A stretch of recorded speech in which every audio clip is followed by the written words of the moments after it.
ਸਤਨਾਮ ਸ੍ਰੀ ਵਾਹਿਗੁਰੂ ਸਾਹਿਬ JIO. ਕਨ ਹਰ ਬੂੰਦ ਵਸੋਹਰੋ ਮਾਵਲ, ਕੁਸਮ ਬਸੰਤ ਗਨੰਤ ਨ ਆਵੈ। ਕਨ ਹਰ ਬੂੰਦ ਵਸੋਹਰੋ ਮਾਵਲ, ਕੁਸਮ ਬਸੰਤ ਗਨੰਤ ਨ ਆਵੈ। ਰਵ ਸਸ ਕਿਰਣ ਉਦਰ ਸਾਗਰ ਕੋ, ਗੰਗ ਤਰੰਗ ਅੰਤ ਕੋ ਪਾਵੈ। ਰੌद्र ਧਿਆਨ ਗਿਆਨ ਸਤਿਗੁਰ ਕੇ, ਕਬ ਜਨ ਭਲ ਉਨਹੁ ਜੋ ਗਾਵੈ।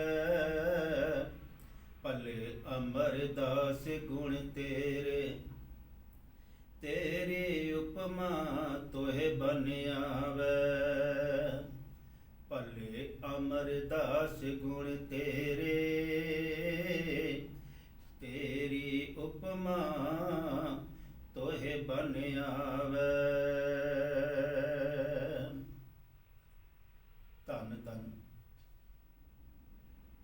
ਸਾਹਿਬ ਸ੍ਰੀ ਗੁਰੂ ਗ੍ਰੰਥ ਸਾਹਿਬ ਮਹਾਰਾਜ ਜੀ ਦੀ ਸਵਾਰੀ। ਗੁਰੂ ਪਿਆਰੀ, ਗੁਰੂ ਰੂਪ ਸਤਸੰਗੀ ਜਨੋ, ਬੜੇ ਹੀ ਬੜਭਾਗੀ ਹਾਂ ਜੋ ਅੱਜ ਸਾਨੂੰ ਸਾਰਿਆਂ ਨੂੰ ਹਫ਼ਤਾਵਾਰੀ ਲੜੀਵਾਰ ਦੀਵਾਨ ਦੇ ਵਿੱਚ ਜੁੜ ਬੈਠਣ ਦਾ ਸੁਭਾਗਾ ਸਮਾਂ ਪ੍ਰਾਪਤ ਹੋਇਆ ਹੈ। ਅੱਜ ਆਪ ਜੀ ਦੇ ਨਾਲ ਸਾਹਿਬ ਸ੍ਰੀ ਗੁਰੂ ਨਾਨਕ ਸਾਹਿਬ ਮਹਾਰਾਜ ਜੀ ਦੇ ਤੀਜੇ ਸਵਰੂਪ ਸਾਹਿਬ ਸ੍ਰੀ ਗੁਰੂ ਅਮਰਦਾਸ ਮਹਾਰਾਜ ਜੀ ਦੇ ਜੀਵਨ, ਸਤਿਗੁਰੂ ਗੁਰੂ ਅਮਰਦਾਸ ਜੀ ਦੀ ਉਪਮਾ ਬਾਰੇ ਕੁਝ ਕੁ ਵਿਚਾਰ ਆਪ ਜੀ ਦੇ ਨਾਲ ਸਾਂਝੇ ਕਰਨ ਜਾ ਰਹੇ ਹਾਂ। ਗੁਰੂ ਪਿਆਰੀ ਸਾਧ ਸੰਗਤ ਜੀ, ਅੱਜ ਦੀ ਪਾਵਨ ਵਿਚਾਰ ਆਰੰਭ ਕਰਨ ਤੋਂ ਪਹਿਲਾਂ ਸਮੂਹ ਸੰਗਤ ਗੁਰੂ ਫਤਿਹ ਪ੍ਰਵਾਨ ਕਰੋ ਜੀ। ਵਾਹਿਗੁਰੂ ਜੀ ਕਾ ਖਾਲਸਾ, ਵਾਹਿਗੁਰੂ ਜੀ ਕੀ ਫਤਿਹ। ਧੰਨ ਧੰਨ ਸਾਹਿਬ ਸ੍ਰੀ ਗੁਰੂ ਅਮਰਦਾਸ ਪਾਤਸ਼ਾਹ ਜੀ ਦਾ ਪ੍ਰਕਾਸ਼ ਵਾਸਰ ਕੇ ਜ਼ਿਲ੍ਹਾ ਅੰਮ੍ਰਿਤਸਰ 23 ਮਈ ਸਨ 1479 ਈਸਵੀ ਨੂੰ ਹੋਇਆ। ਆਪ ਜੀ ਦੇ ਪਿਤਾ ਜੀ ਦਾ ਨਾਮ ਬਾਬਾ ਤੇਜਭਾਨ ਜੀ ਤੇ ਮਾਤਾ ਜੀ ਦਾ ਨਾਮ ਲక్ష్ਮੀ ਜੀ ਹੈ। ਸਾਹਿਬ ਸ੍ਰੀ ਗੁਰੂ ਅਮਰਦਾਸ ਮਹਾਰਾਜ ਧੰਨ ਧੰਨ ਸਾਹਿਬ ਸ੍ਰੀ ਗੁਰੂ ਨਾਨਕ ਸਾਹਿਬ ਮਹਾਰਾਜ ਜੀ ਤੋਂ 10 ਸਾਲ ਛੋਟੇ ਸਨ, ਕਿਉਂਕਿ ਗੁਰੂ ਨਾਨਕ ਸਾਹਿਬ ਮਹਾਰਾਜ ਜੀ ਦਾ ਜੋ ਪ੍ਰਕਾਸ਼ ਹੈ ਸਨ 1469 ਈਸਵੀ ਨੂੰ ਹੋਇਆ ਹੈ, ਤੇ ਧੰਨ ਧੰਨ ਸਾਹਿਬ ਸ੍ਰੀ ਗੁਰੂ ਅਮਰਦਾਸ ਮਹਾਰਾਜ ਜੀ ਦਾ ਪ੍ਰਕਾਸ਼ ਸਨ 1479 ਈਸਵੀ। ਕੇਵਲ 10 ਸਾਲ ਦੀ ਆਯੂ ਦਾ ਅਵਸਥਾ ਦਾ ਫਰਕ ਹੈ। ਗੁਰੂ ਅਮਰਦਾਸ ਪਾਤਸ਼ਾਹ ਜੀ ਦਾ ਵਿਆਹ ਮਾਤਾ ਰਾਮ ਕੌਰ ਜੀ ਦੇ ਨਾਲ, ਜੋ ਦੇਵੀ ਚੰਦ ਜੀ ਦੇ ਸਪੁੱਤਰੀ ਨੇ, ਸਨ 1503 ਦੇ ਵਿੱਚ ਹੋਇਆ ਹੈ, ਜਿਨ੍ਹਾਂ ਦੀ ਕੁੱਖੋਂ 2 ਸਾਹਿਬਜ਼ਾਦੇ ਬਾਬਾ ਮੋਹਨ ਜੀ ਤੇ ਬਾਬਾ ਮੋਹਰੀ ਜੀ, ਤੇ 2 ਬੇਟੀਆਂ ਸਪੁੱਤਰੀ ਬੀਬੀ ਭਾਨੀ ਜੀ ਤੇ ਬੀਬੀ ਦਾਨੀ ਜੀ। ਗੁਰੂ ਅਮਰਦਾਸ ਮਹਾਰਾਜ ਜੀ ਦੇ ਜੋ ਭਤੀਜੇ ਨੇ, ਜਿਨ੍ਹਾਂ ਦਾ ਨਾਮ ਜੱਸੂ ਜੀ ਹੈ, ਸਾਹਿਬ ਸ੍ਰੀ ਗੁਰੂ ਅੰਗਦ ਸਾਹਿਬ ਮਹਾਰਾਜ ਜੀ ਦੀ ਬੇਟੀ ਦਾ ਵਿਆਹ ਬੀਬੀ ਅਮਰੋ ਜੀ, ਜਿਨ੍ਹਾਂ ਦਾ ਵਿਆਹ ਧੰਨ ਧੰਨ ਸਾਹਿਬ ਸ੍ਰੀ ਗੁਰੂ ਅਮਰਦਾਸ ਮਹਾਰਾਜ ਜੀ ਦੇ ਭਤੀਜੇ ਜੱਸੂ ਜੀ ਨਾਲ ਹੋਇਆ ਹੈ। ਤੇ ਰਿਸ਼ਤੇ ਦੇ ਵਿੱਚ ਗੁਰੂ ਅੰਗਦ ਸਾਹਿਬ ਮਹਾਰਾਜ ਗੁਰੂ ਅਮਰਦਾਸ ਮਹਾਰਾਜ ਜੀ ਦੇ ਕੁੜਮ ਲੱਗਦੇ ਹਨ।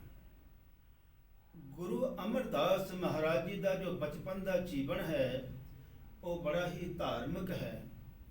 ਹਿੰਦੂ ਰੀਤੀ ਰਿਵਾਜ ਦੇ ਅਨੁਸਾਰ ਆਪ ਜੀ ਦੇਵੀਆਂ ਦੀ ਪੂਜਾ ਕਰਦੇ ਨੇ। ਹੋਰ ਜਿਹੜੇ ਕਰਮ ਕਾਂਡ ਹਨ ਉਹ ਵੀ ਕਰਦੇ ਹਨ। ਤੀਰਥਾਂ ਤੇ ਬਹੁਤ ਜ਼ਿਆਦਾ ਆਪ ਜੀ ਦਾ ਵਿਸ਼ਵਾਸ ਹੈ। ਹਰ ਸਾਲ ਤੀਰਥ ਇਸ਼ਨਾਨ ਵਾਸਤੇ ਜਾਂਦੇ ਨੇ। ਲਗਭਗ 20 ਸਾਲ 21 ਵਾਰ ਤੀਰਥ ਯਾਤਰਾ ਤੇ ਗਏ ਨੇ। ਕਿਉਂਕਿ ਜੋ ਹਿੰਦੂ ਰੀਤੀ ਰਿਵਾਜ ਦੇ ਅਨੁਸਾਰ ਜੋ ਧਾਰਮਿਕ ਕਰਮ ਨੇ ਉਹ ਗੁਰੂ ਅਮਰਦਾਸ ਮਹਾਰਾਜ ਗੁਰੂ ਬਣਨ ਤੋਂ ਪਹਿਲਾਂ ਕਰਦੇ ਹਨ। ਇਤਿਹਾਸ ਦੇ ਵਿੱਚ ਜ਼ਿਕਰ ਆਉਂਦਾ ਹੈ ਕਿ ਜਦੋਂ ਗੁਰੂ ਅਮਰਦਾਸ ਜੀ ਮਹਾਰਾਜ 21ਵੀਂ ਵਾਰ ਤੀਰਥ ਯਾਤਰਾ ਕਰਕੇ ਵਾਪਸ ਆ ਰਹੇ ਨੇ ਤੇ ਆਪ ਜੀ ਦਾ ਜੋ ਮੇਲ ਹੈ, ਮਿਲਾਪ ਹੈ, ਉਹ ਇੱਕ ਬ੍ਰਹਮਚਾਰੀ ਸਾਧ ਦੇ ਨਾਲ ਹੋਇਆ ਹੈ।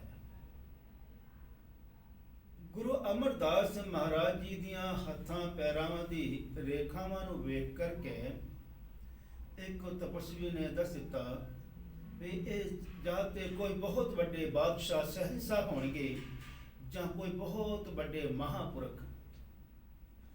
ਜਿਹੜਾ ਬ੍ਰਹਮਚਾਰੀ ਹੈ ਗੁਰੂ ਅਮਰਦਾਸ ਮਹਾਰਾਜ ਜੀ ਦੇ ਜੀਵਨ ਤੋਂ ਇੰਨਾ ਪ੍ਰਭਾਵਿਤ ਹੋਇਆ ਕਿ ਇਹਨਾਂ ਦੇ ਹੱਥੋਂ ਉਹ ਪ੍ਰਸਾਦਾ ਲੰਗਰ ਪਾਣੀ ਵੀ ਛਕਣ ਲੱਗ ਪਿਆ। ਜਿਹੜੇ ਸਾਧੂ ਸਨ ਉਸ ਸਮੇਂ ਦੇ ਉਹ ਆਪਣੇ ਹੱਥੀ ਪ੍ਰਸਾਦਾ ਤਿਆਰ ਕਰਕੇ ਖਾਂਦੇ ਸਨ ਤੇ ਉਸ ਦੇ ਵਿੱਚ ਉਹ ਬੜੀ ਸੁੱਚਤਾ ਸਮਝਦੇ ਹਨ। ਅੱਜ ਵੀ ਕਈ ਇਸ ਤਰ੍ਹਾਂ ਦੇ ਨੇ। ਤੇ ਜਦੋਂ ਗੁਰੂ ਅਮਰਦਾਸ ਮਹਾਰਾਜ ਜੀ ਦੇ ਜੀਵਨ ਤੋਂ ਪ੍ਰਭਾਵਿਤ ਹੋ ਕਰਕੇ ਜਦੋਂ ਸੰਗਤ ਕੀਤੀ ਹੈ ਤੇ ਪੁੱਛਣ ਲੱਗ ਪਿਆ ਗੁਰੂ ਅਮਰਦਾਸ ਮਹਾਰਾਜ ਜੀ ਨੂੰ ਕਿ ਆਪ ਜੀ ਦਾ ਜਿਹੜਾ ਜੀਵਨ ਹੈ ਬੜਾ ਹੀ ਉੱਚਾ ਤੇ ਸੁੱਚਾ ਹੈ। ਹਰ ਸਾਲ ਆਪ ਜੀ ਤੀਰਥਾਂ ਤੇ ਯਾਤਰਾ ਕਰਦੇ ਹੋ, ਬਾਕੀ ਸਾਰੇ ਨੇਮ ਕਰਦੇ ਹੋ ਜਿੰਨੇ ਵੀ ਧਾਰਮਿਕ ਨੇ। ਗੁਰੂ ਸਾਹਿਬ ਜੀ ਦਾ ਜੋ ਵਪਾਰ ਦਾ ਕੰਮ ਹੈ, ਆਪ ਜੀ ਬਿਜ਼ਨਸ ਤੇ ਵਪਾਰ ਵੀ ਕਰਦੇ ਨੇ, ਦੂਰ ਦੁਰਾਂਡੇ ਜਾ ਕਰਕੇ ਵਪਾਰ ਦਾ ਵੀ ਕੰਮ ਹੈ, ਪਰ ਜੋ ਧਾਰਮਿਕ ਕੰਮ ਨੇ ਉਸ ਦੇ ਵਿੱਚ ਬਹੁਤ ਜ਼ਿਆਦਾ ਰੁਚੀ। ਤੇ ਪੁੱਛ ਲਿਆ ਸਹਿਜ ਸੁਭਾ ਕਿ ਆਪ ਜੀ ਨੂੰ ਬੜਾ ਗਿਆਨ ਹੈ, ਆਪ ਜੀ ਦਾ ਗੁਰੂ ਕੌਣ ਹੈ? ਤੇ ਗੁਰੂ ਅਮਰਦਾਸ ਮਹਾਰਾਜ ਜੀ ਨੇ ਕਹਿ ਦਿੱਤਾ, ਅਜੇ ਮੈਂ ਕੋਈ ਗੁਰੂ ਧਾਰਨ ਨਹੀਂ ਕੀਤਾ। ਮਨ ਨੂੰ ਬੜੀ ਠੇਸ ਵੱਜੀ ਉਸ ਬ੍ਰਹਮਚਾਰੀ ਦੇ ਤੇ ਕਹਿਣ ਲੱਗਿਆ, ਮੈਂ ਇੱਕ ਨੁਗਰੇ ਦਾ ਸੰਗ ਕੀਤਾ ਹੈ, ਮੇਰਾ ਸਾਰਾ ਜੀਵਨ ਭ੍ਰਸ਼ਟ ਹੋ ਗਿਆ ਹੈ, ਹੁਣ ਮੈਨੂੰ ਦੁਬਾਰਾ ਤੀਰਥਾਂ ਤੇ ਜਾ ਕਰਕੇ ਇਸ਼ਨਾਨ ਕਰਨਾ ਪਵੇਗਾ, ਫਿਰ ਮੈਨੂੰ ਦੁਬਾਰਾ ਜਪ ਤਪ ਕਰਨੇ ਪੈਣਗੇ, ਮੇਰਾ ਸਾਰਾ ਜੀਵਨ ਭ੍ਰਸ਼ਟ ਹੋ ਗਿਆ ਹੈ, ਮੈਂ ਇੱਕ ਨਿਗੁਰੇ ਦਾ ਸੰਗ ਕੀਤਾ ਹੈ।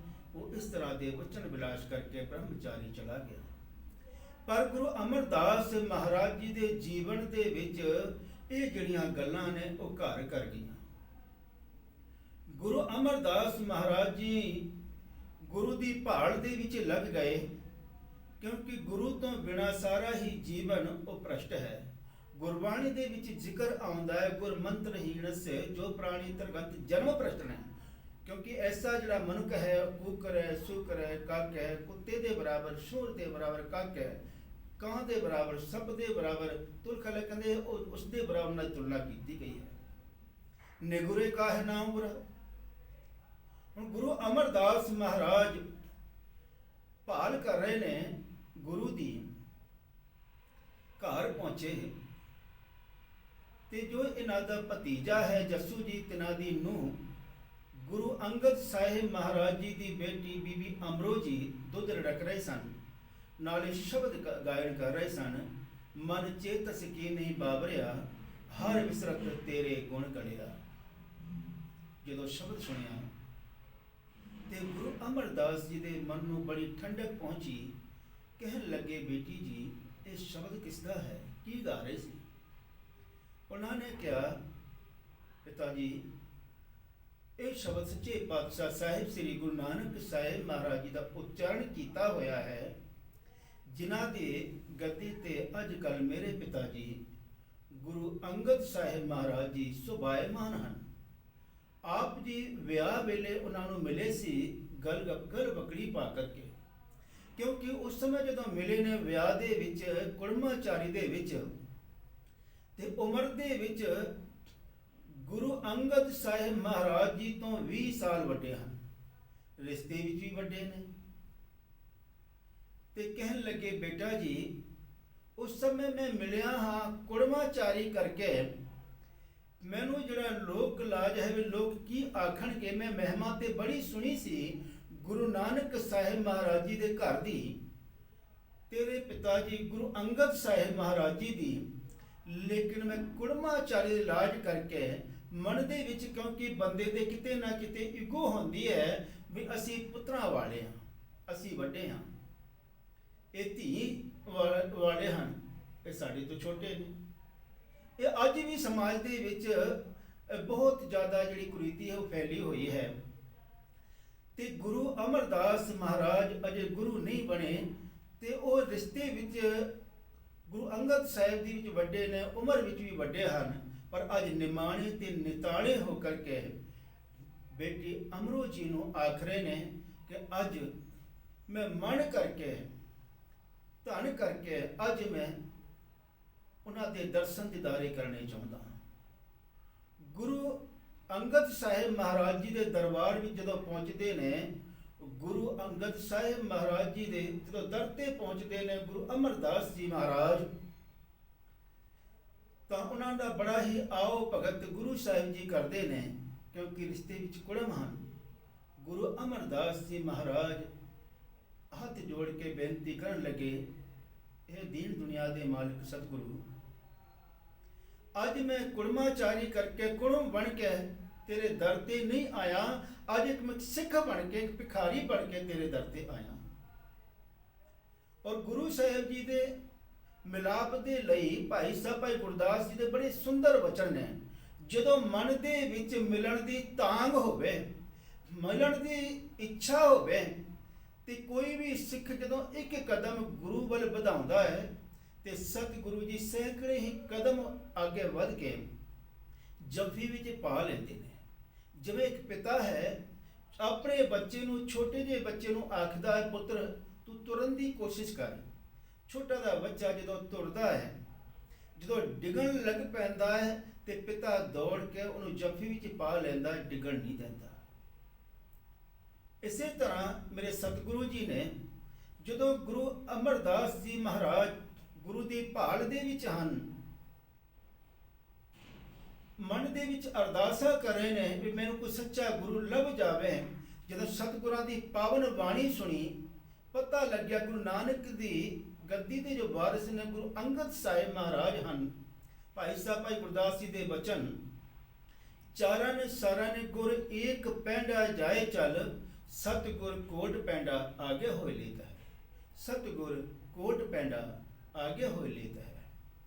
ਗੁਰੂ ਦਰਬਾਰ ਵਿੱਚ ਪਹੁੰਚੇ, ਗੁਰੂ ਨਾਲ ਮਿਲਾਪ ਹੋਇਆ, ਗੁਰੂ ਦੀ ਸੰਗਤ ਕਰਕੇ ਇਤਿਹਾਸ ਵਿੱਚ ਲਿਖਿਆ ਹੈ ਉਸ ਦਿਨ ਤੋਂ ਗੁਰੂ ਘਰ ਦੇ ਹੀ ਹੋ ਕਰਕੇ ਰਹਿ ਗਏ, ਦੁਬਾਰਾ ਘਰ ਨਹੀਂ ਆਏ। ਗੁਰੂ ਅੰਗਦ ਸਾਹਿਬ ਮਹਾਰਾਜ ਸਮੇਂ-ਸਮੇਂ ਤੇ ਭੇਜਦੇ ਨੇ, ਜਾਓ ਆਪ ਜੀ ਆਪਣੇ ਬੱਚਿਆਂ ਨੂੰ ਮਿਲ ਕਰਕੇ ਆਓ, ਵੇਖ ਕਰਕੇ ਆਓ, ਸੁਖ ਸਾਂਦ ਪੁੱਛ ਕੇ ਆਓ। ਜਦੋਂ ਜਾਣਾ ਤੇ ਨਾਲ ਹੀ ਬੜੀ ਛੇਤੀ ਵਾਪਸ ਆ ਜਾਣਾ। ਔਰ ਜੋ ਸੇਵਾ ਗੁਰੂ ਸਾਹਿਬ ਜੀ ਨੂੰ ਉੱਥੇ ਮਿਲੀ ਹੈ, ਉਹ ਗੁਰੂ ਸਾਹਿਬ ਜੀ ਨੂੰ ਸਵੇਰੇ ਅੰਮ੍ਰਿਤ ਵੇਲੇ ਨਹਾਉਣ ਦੀ, ਤੇ ਸੰਗਤ ਦੇ ਵਿੱਚ ਸੰਗਤ ਨੂੰ ਲੰਗਰ ਛਕਾਉਣ ਦੀ, ਹੋਰ ਵੀ ਕਈ ਸੇਵਾ ਬਾਬਾ ਅਮਰਦਾਸ ਜੀ ਕਰਦੇ ਨੇ। ਕੁਝ ਇਤਿਹਾਸਕਾਰਾਂ ਨੇ ਲਿਖਿਆ ਹੈ ਵੀ ਵਿਆਸ ਦਰਿਆ ਦੇ ਵਿੱਚੋਂ ਆਪ ਜੀ ਘੜਾ ਭਰ ਕੇ ਲਿਆਉਂਦੇ ਸਨ, ਫਿਰ ਅੰਮ੍ਰਿਤ ਵੇਲੇ ਇਸ਼ਨਾਨ ਕਰਾਉਣਾ, ਪਰ ਧਿਆਨ ਦੇਣਾ 10 ਕਿਲੋਮੀਟਰ ਹੈ। ਕੁਝ ਇਤਿਹਾਸਕਾਰਾਂ ਨੇ ਇੰਝ ਵੀ ਲਿਖਿਆ ਹੈ ਕਿ ਜਿਹੜੀ ਗੁਰੂ ਦੀ ਖੂਹੀ ਹੈ ਉਹ ਲਾਗੇ ਹੀ ਸੀ, ਉੱਥੋਂ ਗੁਰੂ ਸਾਹਿਬ ਜੀ ਪਾਣੀ ਭਰ ਕੇ ਲਿਆਉਂਦੇ ਸਨ ਤੇ ਅੰਮ੍ਰਿਤ ਵੇਲੇ ਇਸ਼ਨਾਨ ਕਰਾਉਂਦੇ ਸਨ। ਇਹ ਦੋ ਵਿਚਾਰਾਂ ਮਿਲਦੀਆਂ ਨੇ ਇਤਿਹਾਸ ਦੇ ਵਿੱਚ। ਤੇ ਗੁਰੂ ਅਮਰਦਾਸ ਜੀ ਮਹਾਰਾਜ ਆਪਣੇ ਆਪ ਨੂੰ ਆਖਦੇ ਨੇ ਨਿਥਾਵੇਂ, ਵੀ ਮੇਰੀ ਕੋਈ ਥਾਂ ਨਹੀਂ ਹੈ। ਹਾਲਾਂਕਿ ਵਾਸਰ ਕੇ ਆਪਣਾ ਘਰ ਹੈ, ਪਰ ਉਸ ਘਰ ਨੂੰ ਉਹ ਘਰ ਨਹੀਂ ਸਮਝ ਰਹੀ। ਮੇਰਾ ਅਸਲ ਟਿਕਾਣਾ ਤੇ ਗੁਰੂ ਦੇ ਚਰਨਾਂ ਦੇ ਵਿੱਚ ਹੈ, ਇੱਥੇ ਮੇਰੀ ਅਜੇ ਕੋਈ ਥਾਂ ਨਹੀਂ। ਇੱਕ ਦਿਨ ਕਹਿੰਦੇ ਜੁਲਾਹੀ ਨੇ ਜਦੋਂ ਪਾਣੀ ਭਰ ਕੇ ਲਿਆ ਰਹੇ ਸਨ, ਇਤਿਹਾਸ ਵਿੱਚ ਜ਼ਿਕਰ ਆਉਂਦਾ ਹੈ ਕਿ ਦਿੱਤਾ ਕੌਣ ਹੋਣਾ ਹੈ, ਉਹੀ ਅਮਰੂ ਨਿਥਾਵਾਂ ਹੋਣਾ ਹੈ। ਗੁਰੂ ਅਮਰਦਾਸ ਜੀ ਮਹਾਰਾਜ ਜੀ ਦੀ ਸੇਵਾ ਤੇ ਸਿਮਰਨ ਨੂੰ ਭਾਗ ਲੱਗੇ, ਜਿਨ੍ਹਾਂ ਨੂੰ ਲੋਕ ਨਿਥਾਵੇਂ ਆਖਦੇ ਸਨ। ਦੀਨ ਦੁਨੀਆ ਦੇ ਮਾਲਕ ਸਤਿਗੁਰੂ ਸਾਹਿਬ ਸ੍ਰੀ ਗੁਰੂ ਅੰਗਦ ਸਾਹਿਬ ਮਹਾਰਾਜ ਜੀ ਨੇ ਜੋਤੀ ਜੋਤ ਸਮਾਉਣ ਤੋਂ ਪਹਿਲਾਂ 16 ਅਪ੍ਰੈਲ ਸਨ 1552 ਦੇ ਵਿੱਚ ਆਪ ਜੀ ਨੂੰ ਨਿਥਾਵਿਆਂ ਦੇ ਥਾਂ, ਨਿਉਟਿਆਂ ਦੀ ਓਟ, ਨਿਆਸਰਿਆਂ ਦੇ ਆਸਰੇ, ਨਿਕਤਿਆਂ ਦੇ ਗਤ, ਨਿਪਤਿਆਂ ਦੇ ਪਤ, ਨਿਉਟਿਆਂ ਦੀ ਓਟ, ਸਤਿਗੁਰੂ ਨੂੰ ਜਿਨ੍ਹਾਂ ਨੂੰ ਲੋਕ ਨਿਥਾਵੇਂ ਆਖਦੇ ਸਨ, ਅੱਜ ਮਾਣ ਤੇ ਵਡਿਆਈ ਬਖਸ਼ਿਸ਼ ਕਰਕੇ ਗੁਰੂ ਨਾਨਕ ਮਹਾਰਾਜ ਜੀ ਦੇ, ਗੁਰੂ ਨਾਨਕ ਪਾਤਸ਼ਾਹ ਜੀ ਦੀ ਗੱਦੀ ਦਾ ਵਾਰਸ ਬਣਾਇਆ ਹੈ। ਆਪ ਮੱਥਾ ਟੇਕਿਆ ਹੈ, ਆਪ ਗੁਰੂ ਨਾਨਕ ਸਾਹਿਬ ਮਹਾਰਾਜ ਜੀ ਦੇ ਗੱਦੀ ਦੇ ਵਾਰਸ ਬਣੇ। ਧੰਨ ਧੰਨ ਸਾਹਿਬ ਸ੍ਰੀ ਗੁਰੂ ਅਮਰਦਾਸ ਜੀ ਮਹਾਰਾਜ ਸੇਵਾ ਤੇ ਸਿਮਰਨ ਦੇ ਗੁਣਾ ਕਰਕੇ, ਕਿਉਂਕਿ ਸੇਵਾ ਨੂੰ ਗੁਰਮਤਿ ਦੇ ਵਿੱਚ, ਗੁਰਮਤਿ ਦੀ ਕਸੌਟੀ ਦੇ ਵਿੱਚ ਬਹੁਤ ਵੱਡਾ ਗੁਣ ਮੰਨਿਆ ਗਿਆ ਹੈ। ਕਿਉਂਕਿ ਗੁਰੂ ਅੰਗਦ ਸਾਹਿਬ ਮਹਾਰਾਜ ਵੀ ਸੇਵਾ ਕਰਕੇ ਹੀ ਅੰਗ ਤੋਂ, ਭਾਈ ਲਹਿਣਾ ਜੀ ਤੋਂ ਗੁਰੂ ਅੰਗਦ ਸਾਹਿਬ ਸਥਾਪਿਤ ਹੋਏ ਤੇ ਅੱਜ ਗੁਰੂ ਅਮਰਦਾਸ ਜੀ ਮਹਾਰਾਜ ਗੁਰੂ ਨਾਨਕ ਦੀ ਗੱਦੀ ਦੇ ਵਾਰਸ ਬਣੇ ਨੇ। ਅੱਜ ਉਹ ਵਚਨ ਚੇਤੇ ਆ ਰਹੇ ਸਨ ਜਦੋਂ ਪਹਿਲੀ ਵਾਰ ਬੀਬੀ ਅਮਰੋ ਜੀ ਨੂੰ, ਕਿਉਂਕਿ ਮਹੀਨਾ 2 ਮਹੀਨਾ ਪਹਿਲਾਂ ਵਿਆਹ ਹੋਇਆ ਹੈ, ਅੱਜ ਮਨ ਕਰਕੇ ਜਦੋਂ ਸ਼ਬਦ ਸੁਣਿਆ ਮਿਲੇ ਨੇ ਤੇ ਆਪਣੇ ਮਨ ਦੇ ਵਿੱਚ ਵਿਚਾਰਦੇ ਨੇ, ਬੀਬੀ ਅਮਰੋ ਜੀ ਤੁਸੀਂ ਗੁਰੂ ਦੀ ਪੁੱਤਰੀ ਹੋਣ ਕਰਕੇ ਔਰ ਗੁਰੂ ਦੇ ਸਿੱਖ ਹੋ, ਗੁਰੂ ਧਾਰਨ ਕੀਤਾ ਹੋਇਆ ਹੈ, ਤੁਹਾਡੀ ਕੋਈ ਥਾਂ ਹੈ ਗੁਰੂ ਦੇ ਚਰਨਾਂ ਦੇ ਵਿੱਚ, ਆਪ ਜੀ ਸੱਚਮੁੱਚ ਅਮਰ ਹੋ। ਅੱਜ ਉਹ ਬਚਨ ਕਿ ਅੱਜ ਮੇਰੇ ਕੋਈ ਥਾਂ ਨਹੀਂ, ਮੈਂ ਨਿਥਾਵਾਂ ਹਾਂ। ਅੱਜ ਗੁਰੂ ਸਾਹਿਬ ਨੇ ਬਖਸ਼ਿਸ਼ ਕੀਤੀ ਤੇ ਅੱਜ ਸਤਿਗੁਰੂ ਸੱਚਮੁੱਚ ਅਮਰਦਾਸ ਸਥਾਪਿਤ ਹੋਏ ਨੇ। ਗੁਰੂ ਅਮਰਦਾਸ ਮਹਾਰਾਜ ਜੀ ਜਦੋਂ ਗੱਦੀ ਤੇ ਬੈਠਦੇ ਨੇ, ਗੁਰੂ ਨਾਨਕ ਸਾਹਿਬ ਮਹਾਰਾਜ ਜੀ ਦੀ ਬਾਣੀ ਦਾ ਪ੍ਰਚਾਰ ਕਰਦੇ ਨੇ ਤੇ ਆਖਦੇ ਨੇ ਮਨੁੱਖ ਦਾ ਜਿਹੜਾ ਜੀਵਨ ਹੈ ਉਹ ਗੁਰੂ ਤੋਂ ਬਗੈਰ ਇਸ ਤਰ੍ਹਾਂ ਹੈ ਜਿਵੇਂ ਖੇਤ ਦੇ ਵਿੱਚ ਤਿਲ ਦਾ ਬੂਟਾ, ਉਹ ਹਰਿਆ ਵੀ ਹੈ, ਉਸ ਤੇ ਫਲੀਆਂ ਵੀ ਆਈਆਂ ਨੇ, ਲੇਕਿਨ ਉਸ ਦੇ ਤਿਲਾਂ ਦੇ ਵਿੱਚ ਕੋਈ ਤਿਲ ਨਾ ਹੋਣ ਕਰਕੇ ਨਿਖਸਮਾ ਹੈ, ਉਹਦੇ ਸੈਂਕੜੇ ਹੀ ਖਸਮ ਹਨ। ਛੁੱਟੇ ਤਿਲ ਬੁਆੜ ਜਿਉ ਸੁੰਝੇ ਅੰਦਰ ਖੇਤ, ਖੇਤ ਅੰਦਰ ਛੁੱਟਿਆ ਕਹੋ ਨਾਨਕ ਸੋ ਨਾ, ਫਲੀਏ ਫੁਲੀਏ ਬਪੜੇ ਪੀਤਨ ਵਿੱਚ ਸੁਆਹ। ਉਹਨਾਂ ਦਾ ਜੀਵਨ ਜਿਹੜਾ ਕਾਲਕ ਦੇ ਨਾਲ ਭਰਿਆ ਹੈ ਤੇ ਜਿਨ੍ਹਾਂ ਦਾ ਅੰਦਰੋਂ ਕਾਲਾ ਹੈ, ਬਾਹਰੋਂ ਬੇਸ਼ੱਕ ਚਿੱਟੇ ਕੱਪੜੇ ਪਾਉਂਦੇ ਨੇ ਲੇਕਿਨ ਉਹ ਨਿਰਮਲ ਨਹੀਂ ਹਨ। ਅੰਦਰੋਂ ਜਿਨ੍ਹਾਂ ਦੇ ਕੂੜ ਭਰਿਆ ਹੋਇਆ ਹੈ, ਜਿਨ੍ਹਾਂ ਦਾ ਮਨ ਮੈਲਾ ਹੈ, ਬਾਹਰੋਂ ਬੇਸ਼ੱਕ ਉਹ ਨਿਰਮਲ ਨੇ। ਤਿਨੀ ਜਨਮ ਜੂਏ ਹਾਰਿਆ, ਉਹ ਮਨੁੱਖ ਇਸ ਤਰ੍ਹਾਂ ਦੇ ਨੇ ਜਿਵੇਂ ਸਾਰਾ ਜੀਵਨ ਉਹ ਜੂਏ ਦੇ ਵਿੱਚ ਹਾਰ ਗਏ ਹੋਣ। ਪਰ ਜਿਨ੍ਹਾਂ ਦੇ ਅੰਦਰ ਸੱਚ ਵਸ ਗਿਆ ਹੈ, ਜਿਨ੍ਹਾਂ ਨੇ ਗੁਰੂ ਧਾਰਨ ਕੀਤਾ ਹੈ, ਜਿਹੜੇ ਗੁਰੂ ਵਾਲੇ ਗੁਰਮੁਖ ਨੇ, ਉਹ ਅੰਦਰੋਂ ਵੀ ਨਿਰਮਲ ਹਨ ਤੇ ਬਾਹਰੋਂ ਵੀ ਨਿਰਮਲ ਨੇ। ਜਿਉ ਨਿਰਮਲ ਬਾਹਰੋਂ ਨਿਰਮਲ। ਸਤਿਗੁਰ ਤੇ ਕਰਨੀ ਕਮਾਣੀ, ਉਹ ਸਤਿਗੁਰਾਂ ਦੇ ਹੁਕਮ ਅਨੁਸਾਰ ਆਪਣਾ ਜੀਵਨ ਬਤੀਤ ਕਰਦੇ ਨੇ। ਸਤਿਗੁਰ ਤੇ ਕਰਨੀ ਕਮਾਣੀ, ਕੂੜ ਕੀ ਸੋਏ ਪਹੁੰਚੇ ਨਹੀਂ, ਮਨਸਾ ਸੱਚ ਸਮਾਣੀ, ਜਨਮ ਰਤਨ ਜਿਨੀ ਖਟਿਆ, ਭਲੇ ਸੇ ਬਣ ਜਾਰੇ। ਉਹ ਬਣ ਜਾਰੇ, ਉਹ ਗੁਰਮੁਖ ਜਨ ਭਲੇ ਨੇ, ਭਲੇ ਸੇ ਬਣ ਜਾਰੇ, ਕਿਉਂਕਿ ਉਹ ਗੁਰੂ ਦੇ ਅਨੁਸਾਰ ਆਪਣਾ ਜੀਵਨ ਬਤੀਤ ਕਰਦੇ ਹਨ। ਅਜੋਕੇ ਸਮੇਂ ਵਿੱਚ ਆਪਾਂ ਵੇਖਦੇ ਹਾਂ ਇੱਕ ਜੱਜ ਹੈ, ਨਿਆਂ ਦੀ ਕੁਰਸੀ ਤੇ ਬੈਠਿਆ ਹੈ, ਕੱਪੜੇ ਤੇ ਉਸਨੇ ਵੀ ਚਿੱਟੇ ਪਾਏ ਨੇ, ਬਾਹਰੋਂ ਤੇ ਨਿਰਮਲ ਹੈ ਲੇਕਿਨ ਅੰਦਰ ਸੱਚ ਨਹੀਂ, ਤਾਂ ਉਹ ਲੋਕਾਂ ਦੇ ਨਾਲ ਕਦੇ ਨਿਆਂ ਨਹੀਂ ਕਰ ਸਕਦਾ। ਉਹ ਰਿਸ਼ਵਤ ਲੈ ਕਰਕੇ ਅਨਿਆਏ ਹੀ ਕਰੇਗਾ, ਜ਼ੁਲਮ ਹੀ ਕਮਾਵੇਗਾ। ਇੱਕ ਡਾਕਟਰ ਹੈ, ਬਾਹਰੋਂ ਤੋਂ ਨਿਰਮਲ ਹੈ, ਕੱਪੜੇ ਬੜੇ ਸੋਹਣੇ ਪਾਏ ਨੇ, ਜੇਕਰ ਅੰਦਰ ਸੱਚ ਨਹੀਂ, ਗੁਰੂ ਧਾਰਨ ਨਹੀਂ ਕੀਤਾ, ਗੁਰੂ ਦੀ ਸਿੱਖਿਆ ਉਹਦੇ ਹਿਰਦੇ ਵਿੱਚ ਨਹੀਂ, ਉਹ ਲੋਕਾਂ ਦੀਆਂ ਕਿਡਨੀਆਂ ਹੀ ਕੱਟ ਕੇ ਵੇਚੇਗਾ, ਲੋਕਾਂ ਦੀ ਸੇਵਾ ਨਹੀਂ ਕਰ ਸਕਦਾ। ਪਰ ਜਿਨ੍ਹਾਂ ਦੇ ਅੰਦਰ ਸੱਚ ਵਸਿਆ ਹੈ, ਭਾਵੇਂ ਉਹ ਦੁਕਾਨਦਾਰ ਨੇ, ਭਾਵੇਂ ਬਿਜ਼ਨਸਮੈਨ ਨੇ, ਭਾਵੇਂ ਕਿਸਾਨ ਹਨ, ਭਾਵੇਂ ਨੌਕਰ ਨੇ, ਉਹ ਸਾਰਾ ਜੀਵਨ ਆਪਣਾ ਸਫਲਾ ਕਰ ਲੈਂਦੇ ਹਨ। ਉਹ ਸੱਚਮੁੱਚ ਅੰਦਰੋਂ ਵੀ ਨਿਰਮਲ ਨੇ ਤੇ ਬਾਹਰੋਂ ਵੀ ਨਿਰਮਲ ਹਨ। ਉਹਨਾਂ ਦੇ ਅੰਦਰ ਕਿਸੇ ਤਰ੍ਹਾਂ ਦੀ ਕੋਈ ਵਿਕਾਰ ਨੇੜੇ ਨਹੀਂ ਆਉਂਦਾ, ਕਿਉਂਕਿ ਜਿਹੜੇ ਵਿਕਾਰ ਨੇ ਉਹ ਉਹਨਾਂ ਨੂੰ ਚਿੰਬੜਦੇ ਹਨ ਜਿਨ੍ਹਾਂ ਨੇ ਗੁਰੂ ਧਾਰਨ ਨਹੀਂ ਕੀਤਾ। ਜਿਹੜੇ ਠੱਗ ਨੇ ਉਹਨਾਂ ਨੂੰ ਹਰ ਰੋਜ਼ ਠੱਗਦੇ ਹਨ। ਕਿਹੜੇ ਠੱਗ ਨੇ? ਰਾਜ, ਮਾਲ, ਰੂਪ, ਜਾਤ, ਜੋਬਨ, ਪੰਜੇ ਠੱਗ। ਇਹ ਪੰਜ ਠੱਗ ਵੀ ਮੈਂ ਬਹੁਤ ਸੋਹਣਾ ਹਾਂ, ਰਾਜ, ਮੇਰੇ ਕੋਲ ਬਹੁਤ ਪੈਸਾ ਹੈ, ਧਨ ਹੈ, ਮੇਰੇ ਇਲਾਕੇ ਵਿੱਚ ਮੇਰਾ ਬੜਾ ਨਾਂ ਹੈ, ਮੇਰਾ ਰਾਜ ਹੈ ਇਸ ਇਲਾਕੇ ਦੇ ਵਿੱਚ। ਰਾਜ, ਮਾਲ, ਮੇਰੇ ਕੋਲ ਬੜਾ ਪੈਸਾ ਹੈ, ਰਾਜ, ਮਾਲ, ਰੂਪ, ਮੈਂ ਸੋਹਣਾ ਬਹੁਤ ਹਾਂ। ਜਾਤ, ਮੇਰੀ ਜਾਤ ਬੜੀ ਉੱਚੀ ਹੈ, ਮੇਰਾ ਕੁਲ ਬਹੁਤ ਉੱਚਾ ਹੈ। ਜੋਬਨ, ਮੈਂ ਜਵਾਨ ਹਾਂ। ਇੰਨੀ ਠੱਗੀ ਜਗ ਠੱਗਿਆ। ਇਹ ਠੱਗ ਹਰ ਰੋਜ਼ ਠੱਗਦੇ ਨੇ, ਕਿਨੇ ਨਾ ਰੱਖੀ ਲੱਜ। ਫਿਰ ਐਸੇ ਮਨੁੱਖ ਦੀ ਕੋਈ ਲਾਜ ਨਹੀਂ ਰੱਖਦਾ, ਕਿਉਂਕਿ ਉਹ ਠੱਗ ਉਹਨਾਂ ਨੂੰ ਆ ਕੇ ਚਿਬੜ ਗਏ ਨੇ। ਉਹ ਭੁੱਲ ਜਾਂਦੇ ਨੇ, ਗੁਰਬਾਣੀ ਸਮਝਾਉਂਦੀ ਹੈ, ਗਹਿਰੀ ਕਰਕੇ ਨੀਂਵ ਖੁਦਾਈ, ਉੱਪਰ ਮੰਡਪ ਛਾਏ, ਮਾਰ ਕੰਡੇ ਤੇ ਕੋ ਅਧਿਕਾਈ, ਜਿਨ ਤਰੰਤਰ ਮੂੜ ਬੁਲਾਏ, ਹਮਰੋ ਕਰਤਾ ਰਾਮ ਸਨੇਹੀ, ਕਾਹੇ ਰੇ ਨਰ ਗਰਵ ਕਰਤ ਹੋ, ਬਿਨਸ ਜਾਏ ਝੂਠੀ ਦੇਹੀ। मेरी मेरी कैरो करते, दुर्योधन से भाई, 12 जोजन छत्र चले था, देही गिरजन खाई। सर्व सोयन की लंका होती, रावण से अधिकाई। कहाँ भय दर बांधे हाथी, खिन में भय पर आई। दुर्बा सासों करत ठगौरी, जादव ए फल पाए। किधर गए? ਵੱਡੇ ਵੱਡੇ ਮਹਿਲ ਮਾਣੀਆਂ ਕਿੱਥੇ ਗਏ? ਜਿੱਥੇ ਛਤਰ ਝੁਲਦੇ ਸਨ ਸੋਨੇ ਦੇ, ਜਿਨ੍ਹਾਂ ਦੇ ਕੋਲ ਲਸ਼ਕਰ ਸਨ, ਉਹ ਕਿੱਥੇ ਚਲੇ ਗਏ?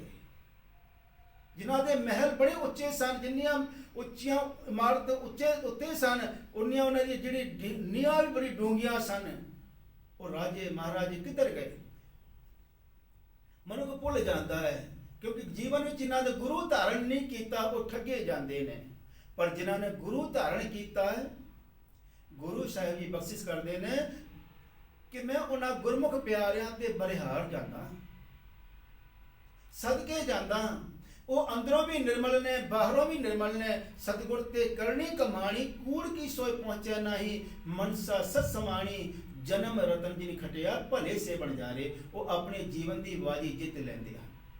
ਗੁਰੂ ਨਾਨਕ ਸਾਹਿਬ ਮਹਾਰਾਜ ਜੀ ਨੇ ਸਮਝਾਉਣਾ ਕੀਤਾ ਆਸਾ ਕੀ ਵਾਰ ਦੇ ਵਿੱਚ, ਜੇ 100 ਚੰਦਾ ਉਗਵੇ ਸੂਰਜ ਚੜ੍ਹੇ 1000, ਇਤੇ ਚਾਨਣ ਹੁੰਦਿਆਂ ਗੁਰਬਿਨ ਘੋਰ ਅੰਧਾਰ।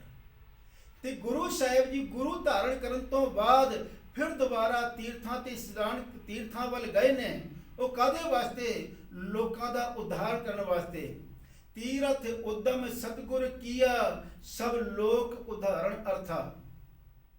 ਤੀਰਥ ਉਦਮ ਸਤਿਗੁਰ ਕੀਆ, ਸਤਿਗੁਰੂ ਜੀ ਉਹਨਾਂ ਲੋਕਾਂ ਨੂੰ ਜਿਹੜੇ ਭੁੱਲੇ ਭਟਕੇ ਸਨ ਕਿ ਹੇ ਭਾਈ, ਤੀਰਥਾਂ ਤੇ ਇਸ਼ਨਾਨ ਕਰਨ ਦੇ ਨਾਲ ਕੇਵਲ ਤਨ ਦੀ ਮੈਲ ਦੂਰ ਹੋ ਸਕਦੀ ਹੈ, ਸਗੋਂ 2 ਮੈਲ ਹੋਰ ਵੱਧ ਜਾਂਦੀਆਂ ਨੇ, ਈਗੋ ਦੀਆਂ, ਹਉਮੈ ਦੀਆਂ, ਹੰਕਾਰ ਦੀਆਂ। ਮੈਂ ਵੀ 21 ਵਾਰ ਤੀਰਥਾਂ ਤੇ ਇਸ਼ਨਾਨ ਕੀਤਾ, ਪਰ ਖੱਟਿਆ ਕੀ? ਇਸ ਕਰਕੇ ਗੁਰੂ ਪਿਆਰ ਵਾਲਿਓ, ਜੀਵਨ ਵਿੱਚ ਗੁਰੂ ਧਾਰਨ ਕਰਕੇ ਨਾਮ ਦੀ ਕਮਾਈ ਕਰੋ, ਕਿਉਂਕਿ ਇਹ ਨਾਮ ਹੈ ਅਕਾਲ ਪੁਰਖ ਵਾਹਿਗੁਰੂ ਪ੍ਰਭੂ ਪਰਮਾਤਮਾ ਦਾ, ਗੁਰੂ ਦਾ ਸ਼ਬਦ। ਇਹ ਅੰਦਰੋਂ ਵੀ ਨਿਰਮਲ ਕਰਦਾ ਹੈ। ਅਸਲ ਤੀਰਥ ਮਾਲਿਕ ਦਾ ਨਾਮ ਹੈ। ਤੀਰਥ ਨਾਵਣ ਜਾਓ, ਤੀਰਥ ਨਾਮ ਹੈ।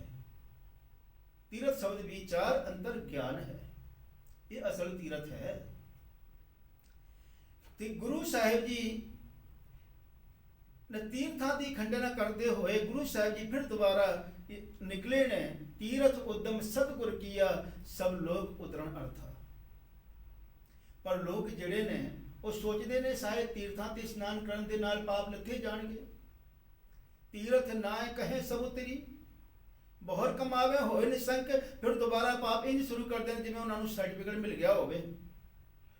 ਗੁਰੂ ਸਾਹਿਬ ਜੀ ਨੇ ਸਾਰੀ ਲੋਕਾਂ ਨੂੰ ਸੱਚ ਨਾਲ ਜੋੜਿਆ ਤੇ ਸਭ ਤੋਂ ਪਹਿਲਾਂ ਇਹ ਐਲਾਨ ਕੀਤਾ, ਜਿਹੜੇ ਲੋਕ ਸਮਾਜ ਦੇ ਵਿੱਚ ਵਿਤਕਰੇ ਕਰਦੇ ਸਨ, ਊਚ ਨੀਚ ਦਾ, ਜਾਤ ਪਾਤ ਦਾ, ਗੁਰੂ ਦੀ ਸੰਗਤ ਤੇ ਕਰਦੇ ਨੇ, ਗੁਰੂ ਦੀ ਸੰਗਤ ਵਿੱਚ ਤੇ ਆਉਂਦੇ ਹਨ, ਪਰ ਗੁਰੂ ਦੇ ਲੰਗਰ ਦੇ ਵਿੱਚ ਉਹ ਲੰਗਰ ਨਹੀਂ ਛਕਦੇ, ਆਪਣੇ ਹੇਠੀ ਸਮਝਦੇ ਨੇ ਵੀ ਇੱਥੇ ਤੇ ਨੀਵੀਂ ਜਾਤ ਦੇ ਲੋਕ, ਸ਼ੂਦਰ ਲੋਕ, ਗਰੀਬ ਲੋਕ ਲੰਗਰ ਛਕਦੇ ਨੇ, ਇਹਨਾਂ ਦੇ ਨਾਲ ਅਸੀਂ ਬੈਠ ਕਰਕੇ ਲੰਗਰ ਨਹੀਂ ਛਕ ਸਕਦੇ।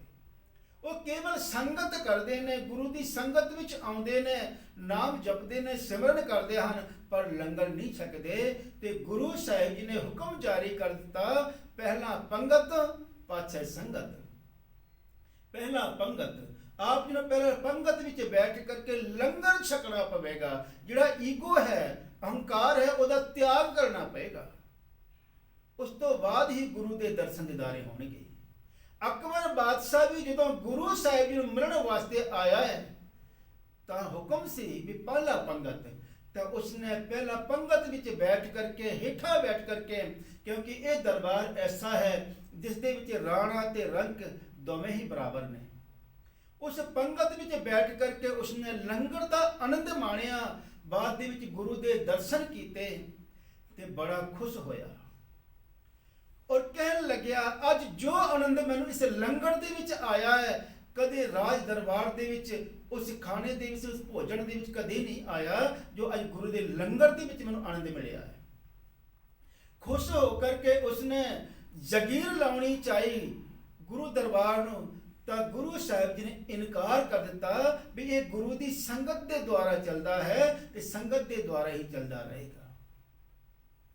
ਗੁਰੂ ਸਾਹਿਬ ਜੀ ਨੇ ਇਹ ਵੀ ਹੁਕਮ ਕੀਤਾ ਸੀ ਵੀ ਸ਼ਾਮ ਨੂੰ ਜਿਹੜੇ ਭਾਂਡੇ ਨੇ ਮੁੰਦੇ ਕਰ ਦਿੱਤੇ ਜਾਣ, ਜੋ ਵੀ ਲੰਗਰ ਬਚਦਾ ਇੱਥੇ ਗਾਵਾਂ ਤੇ ਮੱਝਾਂ ਨੂੰ ਪਾ ਦਿੱਤਾ ਜਾਵੇ, ਜੇ ਹੋਰ ਲੰਗਰ ਬਚਦਾ ਤੇ ਬਿਆਸ ਦਰਿਆ ਦੇ ਵਿੱਚ ਮੱਛੀਆਂ ਨੂੰ ਪਾ ਦਿੱਤਾ ਜਾਵੇ।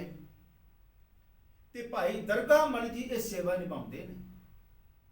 ਜ਼ਿਕਰ ਆਉਂਦਾ ਇਤਿਹਾਸ ਦੇ ਵਿੱਚ, ਇੱਕ ਦਿਨ ਜਦੋਂ ਮੱਛੀਆਂ ਨੂੰ ਪਾਣ ਵਾਸਤੇ ਜਾ ਰਹੇ ਨੇ ਬਿਆਸ ਦਰਿਆ ਦੇ ਕੋਲ, ਉਧਰੋਂ 4 ਚੋਰ ਆ ਰਹੇ ਸਨ। ਵੇਖਿਆ ਤੇ ਭਾਈ ਦਰਗਾਹ ਮਲ ਜੀ ਸੋਚਦੇ ਨੇ ਵੀ ਗੁਰੂ ਦਰਬਾਰ ਵੱਲ ਜਾ ਰਹੇ ਨੇ, ਲੱਗਦਾ ਹੈ ਲੰਗਰ ਪ੍ਰਸਾਦੇ ਛਕਣਾ ਨੇ ਇਹਨਾਂ ਨੇ, ਤੇ ਉੱਥੇ ਤੇ ਲੰਗਰ ਮਸਤ ਹੋ ਗਿਆ ਹੈ। ਬੇਨਤੀ ਕੀਤੀ, ਆਪ ਜੀ ਇੱਥੇ ਬੈਠੋ, ਮੈਂ ਆਪ ਜੀ ਨੂੰ ਇੱਥੇ ਹੀ ਲੰਗਰ ਛਕਾ ਦਿੰਦਾ, ਉਸ ਤੋਂ ਬਾਅਦ ਤੁਸੀਂ ਜਾ ਕੇ ਗੁਰੂ ਦਰਬਾਰ ਵਿੱਚ ਗੁਰੂ ਸਾਹਿਬ ਦੇ ਦਰਸ਼ਨ ਜਾ ਕੇ ਕਰ ਲੈਣਾ। ਲੰਗਰ ਛਕਿਆ। ਉਹ ਚੋਰ ਸਨ, ਜਾ ਕੇ ਚੋਰੀ ਕਰਨੀ ਸੀ। ਹੁਣ ਮਨ ਦੇ ਵਿੱਚ ਵਿਚਾਰ ਆਇਆ ਵੀ ਇਸ ਬੰਦੇ ਨੇ ਸਾਨੂੰ ਵੇਖ ਲਿਆ, ਅਸੀਂ ਫੜੇ ਜਾਵਾਂਗੇ, ਇੰਜ ਕਰਦੇ ਇਸ ਨੂੰ ਇੱਥੇ ਹੀ ਮਾਰ ਕੇ ਸੁੱਟ ਦਿੰਦੇ ਹਾਂ। ਫਿਰ ਦੂਜੇ ਨੇ ਕਿਹਾ, ਨਹੀਂ, ਇਸਨੇ ਸਾਨੂੰ ਕਿੰਨੇ ਪਿਆਰ ਨਾਲ ਲੰਗਰ ਛਕਾਇਆ, ਇੰਜ ਕਰਦੇ ਹਾਂ ਖੱਡਾ ਪੁੱਟ ਕੇ ਇਸ ਨੂੰ ਗਰਦਨ ਤੱਕ ਜ਼ਮੀਨ ਵਿੱਚ ਨੱਪ ਦਿੰਦੇ ਹਾਂ। ਸਵੇਰੇ ਅਗਰ ਜਿਉਂਦਾ ਰਿਹਾ ਤੇ ਕੋਈ ਨਾ ਕੋਈ ਨੂੰ ਕੱਢ ਲਵੇਗਾ, ਅਸੀਂ ਚੋਰੀ ਕਰਕੇ ਆ ਕੇ ਗਾਹ ਲੱਗ ਜਾਵਾਂਗੇ। ਕਹਿੰਦੇ ਇਸ ਤਰ੍ਹਾਂ ਠੀਕ ਹੈ। ਹੁਣ ਉਧਰ ਜਿਹੜੇ ਗੁਰਸਿੱਖ ਨੇ ਉਹ ਉਡੀਕ ਵਿੱਚ ਨੇ, ਭਾਈ ਦਰਗਾਹ ਵਾਲਾ ਜੇ ਵਾਪਸ ਕਿਉਂ ਨਹੀਂ ਆਏ?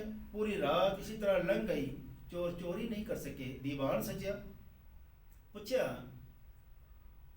ਤੇ ਗੁਰੂ ਸਾਹਿਬ ਦੀ ਗੁਰੂ ਦੇ ਜਿਹੜੇ ਗੁਰਮੁਖ ਪਿਆਰੇ ਨੇ, ਉਹਨਾਂ ਨੇ ਬੇਨਤੀ ਕੀਤੀ, ਸੱਚੇ ਪਾਤਸ਼ਾਹ ਅੱਜ ਭਾਈ ਰਾਤੀ ਦਰਗਾਹ ਮਲ ਵਾਪਸ ਨਹੀਂ ਆਏ। ਸੰਗਤ ਦਾ ਅਸਰ ਵੇਖੋ, ਗੁਰੂ ਸਾਹਿਬ ਨੇ ਇਸ਼ਾਰਾ ਕੀਤਾ ਤੇ ਜਿਹੜੇ 4 ਚੋਰ ਨੇ ਖੜੇ ਹੋ ਗਏ ਕਿ ਆਪ ਜੀ ਦੇ ਗੁਨਾਹਗਾਰ ਤੇ ਉਸ ਗੁਰਸਿੱਖ ਦੇ ਗੁਨਾਹਗਾਰ ਅਸੀਂ ਹਾਂ। ਸਾਰੀ ਜਿੰਨੀ ਬਿਰਥਾ ਸੀ ਉਹ ਸਾਰੀ ਦੱਸੀ। ਜਦੋਂ ਗਏ ਤੇ ਜ਼ਮੀਨ ਦੇ ਵਿੱਚੋਂ ਬਾਹਰ ਕੱਢਿਆ ਭਾਈ ਸਾਹਿਬ ਭਾਈ ਦਰਗਾਹ ਮਲ ਜੀ ਨੂੰ, ਤੇ ਗੁਰੂ ਸਾਹਿਬ ਜੀ ਨੇ ਕਿਹਾ ਇਹ ਭਾਈ ਦਰਗਾਹ ਮਲ ਦੇ ਗੁਨਹਗਾਰ ਹਨ, ਇਹਨਾਂ ਨੂੰ ਸਜ਼ਾ ਭਾਈ ਦਰਗਾਹ ਮਲ ਹੀ ਦੇਵੇਗਾ। ਪਰ ਸੰਗਤ ਦਾ ਅਸਰ, ਕਿਉਂਕਿ ਉਹਨਾਂ ਦਾ ਜਿਹੜਾ ਜੀਵਨ ਬਦਲ ਗਿਆ ਹੈ, ਤੇ ਦਰਗਾਹ ਮਲ ਜੀ ਨੇ ਬੇਨਤੀ ਕੀਤੀ, ਸੱਚੇ ਪਾਤਸ਼ਾਹ ਜਿਵੇਂ ਆਪ ਜੀ ਮੇਰੇ ਤੇ ਤੁਰਠੇ ਹੋ, ਕਿਰਪਾ ਕਰੋ ਇਹਨਾਂ ਨੂੰ ਬਖਸ਼ ਦਿਓ। ਤੇ ਉਹ ਸੱਚਮੁੱਚ 4 ਚੋਰ ਉਹਨਾਂ ਨੇ ਚੋਰੀ ਛੱਡ ਕੇ ਉਹ ਗੁਰੂ ਘਰ ਦੇ ਸੇਵਕ ਬਣ ਗਏ। ਐਸੀ ਮਹਾਨਤਾ ਸਤਿਗੁਰਾਂ ਦੀ। ਤੇ ਹੁਕਮ ਕੀਤਾ ਮੇਰੇ ਮਾਲਿਕ ਸਤਿਗੁਰਾਂ ਨੇ, ਔਰ ਅਕਬਰ ਬਾਦਸ਼ਾਹ ਨੂੰ ਕਹਿ ਦਿੱਤਾ ਵੀ ਇਹ ਜਿਹੜਾ ਹੈ ਜਗੀਰਾਂ ਦੇ ਨਾਲ ਨਹੀਂ, ਗੁਰੂ ਦੀ ਸੰਗਤ ਦੇ ਨਾਲ ਚੱਲਦਾ ਹੈ। ਤੇ ਹੁਕਮ ਜਾਰੀ ਕੀਤਾ ਹੈ, ਪਹਿਲਾਂ ਪੰਗਤ ਪਾਛੇ ਸੰਗਤ। ਤੇ ਗੁਰੂ ਸਾਹਿਬ ਜੀ ਨੇ ਅਕਬਰ ਬਾਦਸ਼ਾਹ ਨੂੰ ਕਹਿ ਕਰਕੇ ਜਿਹੜੀ ਸਤੀ ਪ੍ਰਥਾ ਸੀ ਉਹ ਕਾਨੂੰਨ ਤੌਰ ਤੇ, ਸਰਕਾਰੀ ਤੌਰ ਤੇ ਬਿਲਕੁਲ ਬੰਦ ਕਰਾ ਦਿੱਤੀ। ਕਿਉਂਕਿ ਜਿਹੜੀ ਬੀਬੀਆਂ ਸਨ ਉਹਨਾਂ ਨੂੰ ਜਿਉਂਦੇ ਜੀ ਪਤੀ ਦੇ ਨਾਲ ਸਾੜ ਦਿੱਤਾ ਜਾਂਦਾ ਸੀ, ਤੇ ਉਹਨਾਂ ਨੂੰ ਗੁਰੂ ਸਾਹਿਬ ਜੀ ਨੇ ਇਸ ਸਤੀ ਪ੍ਰਥਾ ਨੂੰ ਬੰਦ ਕਰਾਇਆ। ਦੂਜਾ, ਗੁਰੂ ਸਾਹਿਬ ਜੀ ਜਿਹੜੀ ਬੀਬੀਆਂ ਸਨ ਕੁੰਡ ਕੱਢ ਕੇ ਪਰਦਾ ਕਰਕੇ ਗੁਰੂ ਦਰਬਾਰ ਵਿੱਚ ਆਉਂਦੀਆਂ ਸਨ, ਪਰਦਾ ਪ੍ਰਥਾ ਨੂੰ ਬੰਦ ਕੀਤਾ। ਗੁਰੂ ਸਾਹਿਬ ਜੀ ਨੇ ਗੁਰੂ ਘਰ ਦੇ ਪ੍ਰਚਾਰ ਪ੍ਰਸਾਰ ਦੇ ਲਈ 22 ਮੰਜੇ ਸਥਾਪਿਤ ਕੀਤੇ ਅਤੇ 52 ਪੀੜ੍ਹੀਆਂ ਸਥਾਪਿਤ ਕੀਤੀਆਂ, 22 ਕੇਂਦਰ ਬਣਾਏ ਤੇ 52 ਉਪ ਕੇਂਦਰ ਬਣਾਏ, ਜਿਸ ਦੇ ਵਿੱਚ ਬਹੁਤ ਸਾਰੀਆਂ ਬੀਬੀਆਂ ਵੀ ਪ੍ਰਚਾਰਕ ਸਨ। ਉਹਨਾਂ ਦੇ ਵਿੱਚ ਇੱਕ ਸਾਖੀ ਆਉਂਦੀ ਹੈ ਭਾਈ ਪ੍ਰੇਮਾ ਜੀ ਦੀ, ਜਿਨ੍ਹਾਂ ਗੁਰ ਇਤਿਹਾਸ ਦੇ ਵਿੱਚ ਇਹਨਾਂ ਦਾ ਨਾਮ ਮੱਥੋ ਮੁਰਾਰੀ ਕਰਕੇ ਲਿਖਿਆ ਹੋਇਆ ਹੈ। ਭਾਈ ਪ੍ਰੇਮਾ ਜੀ ਜੋ ਵਿਕਾਰਾਂ ਕਰਕੇ ਸਾਰਾ ਜੀਵਨ ਇਹਨਾਂ ਦਾ ਤਬਾਹ ਹੋ ਗਿਆ ਹੈ ਔਰ ਇਹਨਾਂ ਨੂੰ ਕੋੜ ਦਾ ਰੋਗ ਲੱਗਿਆ ਸੀ। ਗੁਰੂ ਦਰਬਾਰ ਦੀ ਮਹਿਮਾ ਸੁਣ ਕਰਕੇ ਭਾਈ ਪ੍ਰੇਮਾ ਜਦੋਂ ਗੁਰੂ ਘਰ ਦੇ ਵਿੱਚ ਆਏ ਨੇ, ਇਹ ਖੱਤਰੀ ਜਾਤ ਦੇ ਵਿੱਚ ਸਨ ਔਰ ਗੁਰੂ ਦਰਬਾਰ ਵਿੱਚ ਆਏ ਤੇ ਭਾਈ ਲਾਲੂ ਜੀ ਜੋ ਵੈਦ ਨੇ ਗੁਰੂ ਦਰਬਾਰ ਦੇ ਵਿੱਚ, ਗੁਰੂ ਘਰ ਦੇ ਵਿੱਚ ਬਹੁਤ ਵੱਡਾ ਦਵਾਖਾਨਾ ਹੈ, ਗੁਰੂ ਸਾਹਿਬ ਜੀ ਨੇ ਬਹੁਤ ਵੱਡਾ ਦਵਾਖਾਨਾ ਖੋਲਿਆ ਹੈ ਤੇ ਗੁਰੂ ਸਾਹਿਬ ਜੀ ਦੇ ਆਸ਼ੀਰਵਾਦ ਦੇ ਨਾਲ ਤੇ ਭਾਈ ਲਾਲੂ ਜੀ ਜੋ ਵੈਦ ਨੇ ਉਸਨੇ ਇਲਾਜ ਕੀਤਾ ਤੇ ਬਿਲਕੁਲ ਠੀਕ ਹੋ ਗਏ। ਗੁਰੂ ਸਾਹਿਬ ਜੀ ਨੇ ਅਨਾਉਂਸ ਕੀਤਾ ਵੀ ਇਹ ਜਿਹੜੇ ਨੇ ਭਾਈ ਪ੍ਰੇਮਾ ਜੀ ਬਿਲਕੁਲ ਠੀਕ ਹੋ ਗਏ ਨੇ, ਬੜੇ ਗੁਣਵਾਨ ਹਨ, ਬੜੇ ਗੁਣੀ ਨੇ ਤੇ ਕੋਈ ਵੀ ਗੁਰੂ ਪਿਆਰਾ ਆਪਣੀ ਬੇਟੀ ਦਾ ਰਿਸ਼ਤਾ ਇਹਨਾਂ ਦੇ ਨਾਲ ਕਰ ਸਕਦਾ ਹੈ। ਉਸ ਦੇ ਵਿੱਚੋਂ ਇੱਕ ਗੁਰਮੁਖ ਪਿਆਰਾ ਹੈ, ਉਹ ਮੰਨ ਗਿਆ, ਪਰ ਉਸ ਦੀ ਜਿਹੜੀ ਘਰ ਦੀ ਹੈ ਆ ਕਰਕੇ ਬੇਨਤੀ ਕੀਤੀ, ਸੱਚੇ ਪਾਤਸ਼ਾਹ ਨਾ ਇਸ ਦੇ ਕੁਲ ਦਾ ਪਤਾ ਨਾ ਖਾਨਦਾਨ ਦਾ ਪਤਾ, ਅਸੀਂ ਆਪਣੀ ਧੀ ਦਾ ਵਿਆਹ ਕਿਵੇਂ ਕਰ ਸਕਦੇ ਇਸ ਦੇ ਨਾਲ। ਤੇ ਗੁਰੂ ਸਾਹਿਬ ਜੀ ਨੇ ਪੁੱਤਰ ਕਰਕੇ ਨਿਵਾਜਿਆ ਵੀ ਇਹ ਮੇਰਾ ਪੁੱਤਰ ਹੈ, ਇਸ ਗੁਰੂ ਦਾ ਪੁੱਤਰ ਹੈ, ਇਸ ਤੋਂ ਵੱਡੇ ਹੋਰ ਕਿਹੜੀ ਕੁਲ ਹੋ ਸਕਦੀ ਹੈ। ਤੇ ਭਾਈ ਮੱਥੋ ਜੀ ਦਾ ਜਿਹੜਾ ਵਿਆਹ ਹੈ ਪ੍ਰੇਮਾ ਜੀ ਦੇ ਨਾਲ ਹੋਇਆ ਔਰ ਇਹਨਾਂ ਦੋਵਾਂ ਨੂੰ ਗੁਰੂ ਸਾਹਿਬ ਜੀ ਨੇ 22 ਮੰਜੇ ਤੇ 52 ਪੀੜੇ ਜਿਹੜੇ ਸਥਾਪਿਤ ਕੀਤੇ ਨੇ ਤੇ ਇਹਨਾਂ ਨੂੰ ਗੁਰੂ ਸਾਹਿਬ ਜੀ ਨੇ ਆਪ ਬਖਸ਼ਿਸ਼ ਕੀਤੀ, ਇੱਕ ਮੰਜੀ ਬਖਸ਼ਿਸ਼ ਕੀਤੀ ਦੋਵਾਂ ਨੂੰ ਤੇ ਦੋਵਾਂ ਨੇ ਗੁਰੂ ਘਰ ਦੀ ਬੜੀ ਸੇਵਾ ਕੀਤੀ ਤੇ ਮੱਥੋ ਮੁਰਾਰੀ ਕਰਕੇ ਅੱਜ ਇਹ ਗੁਰੂ ਘਰ ਦੇ ਵਿੱਚ ਗੁਰ ਇਤਿਹਾਸ ਦੇ ਵਿੱਚ ਨਾਲ ਜ਼ਿਕਰ ਮਿਲਦਾ ਹੈ। ਤੇ ਗੁਰੂ ਸਾਹਿਬ ਜੀ ਨੇ ਕਦੇ ਕਿਸੇ ਤੇ ਕੋਈ ਵਿਤਕਰਾ ਨਹੀਂ ਕੀਤਾ ਤੇ ਸਾਰੀ ਲੁਕਾਈ ਨੂੰ ਇੱਕ ਨਿਰੰਕਾਰ ਦੇ ਨਾਲ ਜੋੜਿਆ ਤੇ ਆਖਿਆ ਵੀ ਸਾਰੇ ਹੀ ਜੀਵ ਉਸ ਨਿਰੰਕਾਰ ਦੀ ਸੰਤਾਨ ਨੇ, ਸਾਰੇ ਜੀਵਾਂ ਦੇ ਵਿੱਚ ਰੱਬ ਵਸਦਾ ਹੈ, ਪਰਮਾਤਮਾ ਵਸਦਾ ਹੈ। ਗੁਰੂ ਨਾਨਕ ਸਾਹਿਬ ਜੀ ਦਾ ਜੋ ਪਾਵਨ ਉਪਦੇਸ਼ ਇੱਕ ਓੰਕਾਰ ਜੋ ਅਕਾਲ ਪੁਰਖ ਵਾਹਿਗੁਰੂ ਹੈ ਹਰ ਜੀਵ ਦੇ ਅੰਦਰ ਹੈ, ਜ਼ਰੇ ਜ਼ਰੇ ਵਿੱਚ ਸਰਵ ਵਿਆਪਕ ਹੈ। ਕੋਈ ਉਸਨੂੰ ਰਾਮ, ਕੋਈ ਅੱਲਾ, ਕੋਈ ਖੁਦਾ ਆਖ ਰਿਹਾ ਹੈ, ਕੋਈ ਬੋਲੇ ਰਾਮ ਰਾਮ, ਕੋਈ ਖੁਦਾ ਹੈ, ਕੋਈ ਸੇਵਾ ਕੋ ਸਈਆ, ਕੋਈ ਅੱਲਾ ਹੈ। ਪਰ ਸਾਰੇ ਸੰਸਾਰ ਨੂੰ ਅਵਲ ਅੱਲਾਹ ਨੂਰ ਉਪਾਇਆ, ਕੁਦਰਤ ਕੇ ਸਭ ਬੰਦੇ ਏਕ ਨੂਰ ਤੇ ਸਭ ਜਗ ਉਪਜਿਆ, ਕੌਣ ਭਲੇ ਕੋ ਮੰਦੇ। ਤੇ ਗੁਰੂ ਸਾਹਿਬ ਜੀ ਨੇ ਗੁਰੂ ਦਰਬਾਰ ਦੇ ਵਿੱਚ ਜੋ ਲੋਕ ਲੰਗਰ ਵਿੱਚ ਲੰਗਰ ਨਹੀਂ ਛਕਦੇ ਸਮਝਾ, ਜਿਨ੍ਹਾਂ ਦੇ ਮਨ ਦੇ ਵਿੱਚ ਕਿਸੇ ਤਰ੍ਹਾਂ ਦਾ ਕੋਈ ਵਿਤਕਰਾ ਸੀ, ਉਹ ਬਿਲਕੁਲ ਦੂਰ ਕੀਤਾ। ਤੇ ਗੁਰੂ ਸਾਹਿਬ ਜੀ ਨੇ ਇਹੋ ਜਿਹੇ ਗੁਰਮੁਖ ਪਿਆਰਿਆਂ ਨੂੰ ਜਿਹੜੇ ਗੁਰੂ ਘਰ ਦੇ ਵਿੱਚ ਜਦੋਂ ਮਨ ਕਰਕੇ ਆਏ ਤੇ ਨਿਵਾਜਿਆ, ਕਿਉਂਕਿ ਜੋ ਸ਼ਰਨ ਆਵੇ ਤੇ ਸਕੰਠ ਲਾਵੇ, ਇਹ ਬਿਰਧ ਸੁਆਮੀ ਸੰਤਾ। ਔਰ ਜਿਹੜੇ ਵੱਡੇ ਵੱਡੇ ਹੰਕਾਰੀ ਸਨ, ਇੱਕ ਲਾਲਚੀ ਹਰੀ ਰਾਮ ਤਪਾ ਜੋ ਕੂੜ ਪ੍ਰਚਾਰ ਕਰਦਾ ਹੈ, ਜੋ ਜਾਤ ਪਾਤ ਫੈਲਾ ਰਿਹਾ ਹੈ, ਤੇ ਕੁਝ ਲੋਕ ਜਿਹੜੇ ਬ੍ਰਾਹਮਣ ਸਨ ਇਹਦੇ ਚੁੰਗਲ ਵਿੱਚ ਸਨ। ਤੇ ਜਦੋਂ ਗੁਰੂ ਸਾਹਿਬ ਜੀ ਨੇ ਗੋਬਿੰਦਵਾਲ ਸ਼ਹਿਰ ਵਸਾਇਆ, ਜਦੋਂ ਬੌਲੀ ਬਣ ਕਰਕੇ ਤਿਆਰ ਹੋ ਗਈ ਤੇ ਜਦੋਂ ਲੰਗਰ ਗੁਰੂ ਸਾਹਿਬ ਜੀ ਦਾ ਜਦੋਂ ਸ਼ੁਰੂ ਹੋਇਆ ਹੈ ਤੇ ਜਿਹੜੇ ਲੋਕ ਨਹੀਂ ਆਏ ਸਨ ਜਾਤ ਅਭਿਮਾਨੀ, ਉਹਨਾਂ ਦੇ ਲਈ ਇਨਾਮ ਰੱਖ ਦਿੱਤਾ ਵੀ ਜਿਹੜਾ ਗੁਰੂ ਘਰ ਦੇ ਵਿੱਚ ਆ ਕਰਕੇ ਲੰਗਰ ਛਕੇਗਾ ਉਸ ਨੂੰ 1 ਰੁਪਇਆ ਇਨਾਮ ਮਿਲੇਗਾ। ਅੱਜ ਦੇ ਸਮੇਂ ਦੇ ਵਿੱਚ ਕਹਿ ਸਕਦੇ ਹਾਂ ਵੀ 1 ਲੱਖ ਰੁਪਇਆ ਇਨਾਮ। ਤੇ ਬਹੁਤ ਹੀ ਜਿਹੜੇ ਲੋਕ ਸਨ ਜਾਤ ਅਭਿਮਾਨੀ ਹੰਕਾਰ ਤੋੜ ਕਰਕੇ ਲੰਗਰ ਵਿੱਚ ਆ ਕਰਕੇ ਲੰਗਰ ਛਕਿਆ। ਅਜੇ ਫਿਰ ਕੁਝ ਨਹੀਂ ਆਏ ਤੇ ਗੁਰੂ ਸਾਹਿਬ ਜੀ ਨੇ 5 ਰੁਪਏ ਇਨਾਮ ਰੱਖਿਆ ਵੀ ਜਿਹੜਾ ਵੀ ਗੁਰੂ ਘਰ ਵਿੱਚ ਆ ਕਰਕੇ ਲੰਗਰ ਛਕੇਗਾ ਉਸ ਨੂੰ 5 ਰੁਪਏ ਇਨਾਮ ਦਿੱਤਾ ਜਾਵੇਗਾ। ਗੁਰੂ ਇਤਿਹਾਸ ਵਿੱਚ ਇਹ ਜ਼ਿਕਰ ਮਿਲਦਾ ਹੈ, ਇਤਿਹਾਸ ਗਵਾਹ ਹੈ। ਅੱਜ ਦੇ ਸਮੇਂ ਤੇ ਕਹਿ ਸਕਦੇ ਆ 5 ਲੱਖ ਰੁਪਇਆ। ਤੇ ਜਿੰਨੇ ਵੀ ਜਾਤ ਅਭਿਮਾਨੀ ਸਨ ਸਾਰਿਆਂ ਨੇ ਆ ਕਰਕੇ ਲੰਗਰ ਛਕਿਆ। ਹਰੀ ਰਾਮ ਤਪਾ ਅਜੇ ਵੀ ਬੈਠਾ ਹੋਇਆ ਹੈ ਅਡੋਲ, ਮਨ ਵਿੱਚ ਲਾਲਚ ਹੈ, ਕਿਤੇ ਹਿਲਿਆ ਕਿਤੇ ਡੋਲਿਆ ਵੀ ਮੈਂ ਵੀ ਜਾ ਕੇ ਲੰਗਰ ਛਕ ਲਵਾਂ ਤੇ ਮੈਨੂੰ 5 ਰੁਪਏ ਇਨਾਮ ਮਿਲ ਜਾਣਗੇ। ਪਰ ਕਿਹਾ ਨਹੀਂ, ਮੈਂ ਨਹੀਂ ਜਾਵਾਂਗਾ ਜਿੱਥੇ ਸੂਦਰ ਬੈਠ ਕਰਕੇ ਲੰਗਰ ਛਕ ਰਹੇ ਹੋਣ। ਗੁਰੂ ਸਾਹਿਬ ਜੀ ਨੇ ਫਿਰ ਕਿਹਾ ਉਸਨੂੰ ਕਿ ਮੋਹਰ ਦਿੱਤੀ ਜਾਵੇਗੀ, ਜਿਹੜਾ ਹੁਣ ਗੁਰੂ ਘਰ ਦੇ ਵਿੱਚ ਆ ਕਰਕੇ ਲੰਗਰ ਛਕੇਗਾ। ਡੋਲ ਗਿਆ ਇੱਕ ਮੋਹਰ, ਆਪ ਤੇ ਨਹੀਂ ਗਿਆ, ਪੁੱਤਰ ਨੂੰ ਜਿਹੜਾ ਉਹ ਦੀਵਾਰ ਟਪਾ ਕੇ ਭੇਜਣ ਲੱਗਿਆ ਤੇ ਥੱਲੇ ਡਿੱਗਿਆ ਤੇ ਉਹਨੂੰ ਸੱਟ ਲੱਗੀ। ਉਹ ਬੱਚਾ ਰੋਣ ਲੱਗ ਪਿਆ। ਜਦ ਸੰਗਤ ਨੇ ਪੁੱਛਿਆ ਤੂੰ ਦੀਵਾਰ ਟਪ ਕੇ ਕਿਉਂ ਆਇਆ ਹੈ, ਤੇ ਕਹਿਣ ਲੱਗਿਆ ਮੇਰੇ ਪਿਤਾ ਜੀ ਨੇ ਭੇਜਿਆ ਵੀ ਮੋਹਰ ਮਿਲੇਗੀ, ਜਾ ਕੇ ਲੰਗਰ ਛਕ ਕਰਕੇ ਆ। ਭਾਜ ਖੁੱਲ ਗਿਆ ਕਿ ਇਹੋ ਜਿਹਾ ਇਹ ਜਿਹੜਾ ਤਪਾ ਹੈ ਕਿੰਨਾ ਲਾਲਚੀ ਹੈ, ਤੇ ਭਾਜ ਖੁੱਲ ਗਿਆ। ਤੇ ਗੁਰੂ ਸਾਹਿਬ ਜੀ ਨੇ ਹਰੀ ਰਾਮ ਤਪੇ ਨੂੰ ਸਿੱਖਿਆ ਦਿੱਤੀ ਵੀ ਭਾਈ ਸਾਰਿਆਂ ਵਿੱਚ ਰੱਬ ਵਸਦਾ ਹੈ, ਤੇ ਤੂੰ ਸੱਚਮੁੱਚ ਜੇ ਰੱਬ ਦਾ ਸੇਵਕ ਹੈ ਤੇ ਉਸ ਰੱਬ ਨੂੰ ਦੂਜਿਆਂ ਦੇ ਵਿੱਚ ਪਛਾਣ। ਗੁਰੂ ਸਾਹਿਬ ਜੀ ਨੇ ਬਖਸ਼ਿਸ਼ ਕੀਤੀ। ਗੁਰੂ ਰਾਮਦਾਸ ਮਹਾਰਾਜ ਜੀ ਨੇ ਸ਼ਬਦ ਗੁਰਬਾਣੀ ਵਿੱਚ ਦਰਜ ਕੀਤਾ ਹੈ ਕਿ ਜਿਹੜਾ ਤਪਾ ਹੈ ਇਹ ਤਪਾ ਨਾ ਹੋਵੇ ਬਗਲਾ ਹੈ, ਬੈਸਾਤ ਜਨਾ ਵਿਚਾਰਿਆ। ਕਹਿੰਦੇ ਇਹ ਤਪਾ ਨਹੀਂ, ਇਹ ਤੇ ਬਗਲਾ ਹੈ। ਕਹਿੰਦੇ ਫਿਰ ਇਸ ਤਪੇ ਦੇ ਮੂੰਹ ਕੋਈ ਲੱਗੋ ਨਹੀਂ, ਇਹ ਸਤਿਗੁਰ ਹੈ ਫਿਟਕਾਰਿਆ। ਹਰ ਕੇ ਦਰ ਵਰਤਿਆ ਸੋ ਨਾਨਕ ਆਗ ਸੁਣਾਇਆ, ਸੋ ਬੁਝੈ ਜੋ ਦਈ ਸਵਾਰਿਆ। ਚੌਥੇ ਪਾਤਸ਼ਾਹ ਗੁਰੂ ਰਾਮਦਾਸ ਮਹਾਰਾਜ ਜੀ ਨੇ ਇਹ ਸ਼ਬਦ ਬਖਸ਼ਿਸ਼ ਕੀਤਾ ਗੁਰਬਾਣੀ ਦੇ ਵਿੱਚ, ਇਹ ਤਪਾ ਨਾ ਹੋਵੇ ਅੰਦਰੋਂ ਲੋਭੀ, ਨਿਤ ਮਾਇਆ ਨੂੰ ਫਿਰੇ ਜਜਮਾਲਿਆ। ਅੱਗੋਂ ਦੇ ਸੱਦਿਆ ਸੱਤੇ ਦੀ ਭਿਖਿਆ ਲਏ ਨਹੀਂ, ਪਿੱਛੋਂ ਦੇ ਪਛਤਾਏ ਕੇ ਆਣ। ਤਪੈ ਪੁੱਤ ਵਿੱਚ ਵਹਾਲਿਆ, ਪੰਜ ਲੋਕ ਸਭ ਹੱਸਣ ਲੱਗੇ। ਤਪਾ ਲੋਭ ਲਹਿਰ ਹੈ ਗਾਲਿਆ, ਜਿੱਥੇ ਥੋੜਾ ਧਨ ਵੇਖੈ ਤਿੱਥੇ ਤਪਾ ਫਿਟੈ ਨਹੀਂ। ਧਨ ਬਹੁਤੇ ਡਿੱਠੇ ਤਪਾ ਧਰਮ ਹਾਰਿਆ, ਕਿ ਉੱਥੇ ਆਪਣਾ ਧਰਮ ਤੋਂ ਇਹ ਡੋਲ ਗਿਆ। ਤੇ ਗੁਰੂ ਸਾਹਿਬ ਜੀ ਨੇ ਇੰਨੀਆਂ ਬਖਸ਼ਿਸ਼ਾਂ ਕੀਤੀਆਂ। ਔਰ ਜਦੋਂ ਗੁਰੂ ਸਾਹਿਬ ਜੀ ਆਪਣੀ ਛੋਟੀ ਸਪੁੱਤਰੀ ਦਾ ਵਿਆਹ ਕਰਨ ਲੱਗੇ, ਬੀਬੀ ਭਾਨੀ ਜੀ, ਤੇ ਜਦੋਂ ਵੇਖਿਆ ਜਿਨ੍ਹਾਂ ਨੂੰ ਕੁੰਗੜੀਆਂ ਵੇਚ ਕੇ ਜੋ ਗੁਜ਼ਾਰਾ ਕਰਦੇ ਨੇ, ਭਾਈ ਜੇਠਾ ਜੀ ਜਿਨ੍ਹਾਂ ਦਾ ਨਾਮ ਆਪਣੇ ਨਾਨਕੇ ਘਰ ਆ ਗਏ ਨੇ, ਮਾਂ ਦਾ ਜਿਹੜਾ ਸਾਇਆ ਉਹ ਵੀ ਸਿਰ ਤੋਂ ਉੱਠ ਗਿਆ ਹੈ, ਪਿਤਾ ਦਾ ਸਾਇਆ ਵੀ ਸਿਰ ਤੋਂ ਉੱਠ ਗਿਆ ਹੈ, ਘੁੰਗਣੀਆਂ ਵੇਚ ਕਰਕੇ ਗੁਜ਼ਾਰਾ ਕਰਦੇ ਨੇ ਤੇ ਹਰ ਰੋਜ਼ ਸੰਗਤ ਵੀ ਕਰਦੇ ਨੇ, ਸੇਵਾ ਵੀ ਕਰਦੇ ਨੇ। ਗੁਰਾਂ ਨੂੰ ਵੇਖ ਕਰਕੇ ਜਦੋਂ ਬੀਬੀ ਭਾਨੀ ਜੀ ਨੂੰ ਆਖਿਆ ਵੀ ਅੱਜ ਦਾ ਵਿਆਹ ਇਸ ਬੱਚੇ ਦੇ ਨਾਲ ਕਰਨ ਲੱਗੇ, ਤੇ ਅੱਜ ਦੀ ਜੇ ਬੱਚੀ ਹੁੰਦੀ ਤੇ ਕਹਿਣਾ ਸੀ ਪਿਤਾ ਜੀ ਨਾ ਇਹਨਾਂ ਦੇ ਮਾਂ ਹਨ, ਨਾ ਪਿਤਾ ਜੀ ਨੇ, ਨਾ ਇਹਨਾਂ ਦਾ ਕੋਈ ਘਰ ਘਾਟ ਹੈ, ਤੇ ਨਾ ਇਹਨਾਂ ਦੇ ਕੋਲ ਕੋਈ ਪੈਸਾ ਹੈ।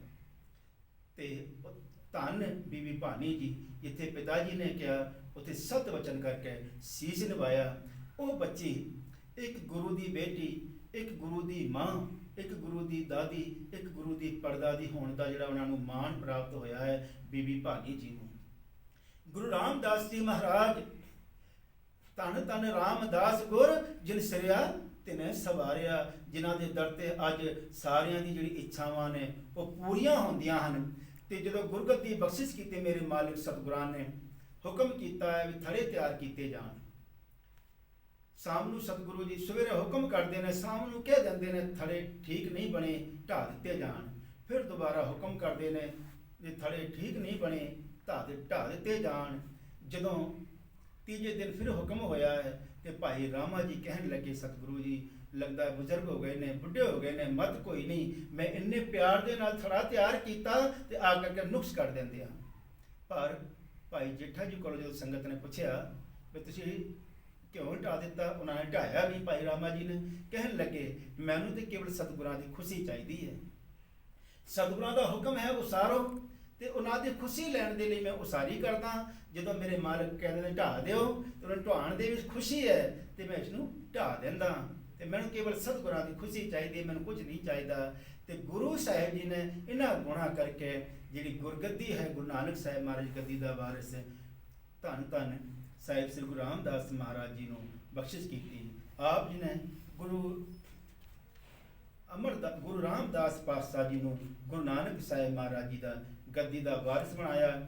ਐਸੇ ਦੀਨ ਦਿਆਲ ਸਤਿਗੁਰੂ ਜੋ ਗੁਰੂ ਅਮਰਦਾਸ ਜੀ ਮਹਾਰਾਜ 16 ਸਤੰਬਰ 1574 ਨੂੰ ਆਪ ਜੀ ਗੁਰੂ ਰਾਮਦਾਸ ਮਹਾਰਾਜ ਜੀ ਨੂੰ ਗੁਰਗੱਦੀ ਬਖਸ਼ਿਸ਼ ਕਰਕੇ ਆਪ ਜੋਤੀ ਜੋਤ ਸਮਾ ਗਏ। ਐਸੇ ਦੀਨ ਦਿਆਲ ਸਤਿਗੁਰੂ ਜਿਨ੍ਹਾਂ ਦੀ ਬਾਣੀ ਭਾਵੇਂ ਕੋਈ ਵੀ ਸਮਾਗਮ ਹੋਵੇ, ਭਾਵੇਂ ਖੁਸ਼ੀ ਦਾ ਹੋਵੇ, ਭਾਵੇਂ ਗਮੀ ਦਾ ਹੋਵੇ, ਅਸੀਂ ਆਨੰਦ ਦੀ ਬਾਣੀ ਪੜ੍ਹਦੇ ਹਾਂ। ਗੁਰੂ ਸਾਹਿਬ ਜੀ ਨੇ ਸਾਨੂੰ ਆਨੰਦ ਦੇ ਨਾਲ ਜੋੜਿਆ ਹੈ ਕਿ ਇਸ ਬਾਣੀ ਨੂੰ ਸੁਣਨ ਦੇ ਨਾਲ ਹਰ ਆਨੰਦ ਸਾਹਿਬ ਦੀ 6 ਪੌੜੀਆਂ ਦੇ ਜਿਹੜਾ ਜਾਪ ਹੈ ਉਹ ਕੀਤਾ ਜਾਂਦਾ ਹੈ। ਇਹ ਮਨ ਮੇਰਿਆ ਤੂੰ ਸਦਾ ਰਹੋ ਹਰ ਨਾਲੇ, ਹਰ ਨਾਲ ਰਹੋ ਤੂੰ ਮਨ ਮੇਰੇ, ਦੁੱਖ ਸਭ ਵਿਸਾਰਨਾ। ਕਿ ਹੇ ਭਾਈ, ਜਦੋਂ ਤੂੰ ਗੁਰੂ ਨਾਲ ਜੁੜਿਆ ਰਹੇਗਾ, ਪਰਮਾਤਮਾ ਦੇ ਨਾਲ ਜੁੜਿਆ ਰਹੇਗਾ, ਤੇ ਤੇਰੇ ਤਨ ਦੇ ਮਨ ਦੇ ਤੇ ਸਾਰੇ ਜਿਹੜੇ ਰੋਗ ਨੇ ਉਹ ਦੂਰ ਹੋ ਜਾਣਗੇ। ਤੇ ਸੱਚਮੁੱਚ ਅਸੀਂ ਗੁਰੂ ਦਾ ਇਹ ਪ੍ਰਵਤਾਹੀ ਮਨਾ ਸਕਦੇ ਹਾਂ।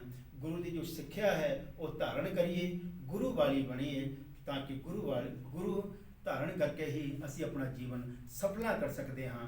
ਬਲਿਹਾਰੀ ਗੁਰ ਆਪਣਾ ਦਿਵਹਾਰੀ ਸਦਬਾਰ, ਜਿਨ ਮਾਨਸ ਤੇ ਦੇਵਤੇ ਕੀਏ ਕਰਤ ਨ ਲਾਗੀ ਵਾਰ। ਜਿਨ ਮਾਨਸ ਤੇ ਦੇਵਤੇ ਕੀਏ ਕਰਤ ਨ ਲਾਗੀ ਵਾਰ। ਸਤਿਗੁਰੂ ਸੱਚੇ ਪਾਤਸ਼ਾਹ ਜੀ ਮਿਹਰ ਕਰਨ। ਭੱਲੇ ਅਮਰਦਾਸ ਗੁਣ ਤੇਰੇ, ਤੇਰੀ ਉਪਮਾ ਤੋਹੇ ਬਨ ਆਵੇ, ਤੇਰੀ ਉਪਮਾ ਤੋਹੇ ਬਨ ਆਵੇ। ਇੰਨੀ ਕੁ ਬੇਨਤੀਆਂ ਪ੍ਰਵਾਨ ਕਰਨੀਆਂ। ਆਪ ਸਮੂਹ ਸੰਗਤ ਅਤੇ ਸਤਿਗੁਰੂ ਜੀ ਬਖਸ਼ਣਯੋਗ ਹਨ, ਬਖਸ਼ ਲੈਣਾ ਜੀ। ਭੁੱਲਾਂ ਚੁੱਕਾਂ ਦੀ ਖਿਮਾ, ਫਤਿਹ ਨਾਲ ਸਾਂਝ ਪਾਓ ਜੀ।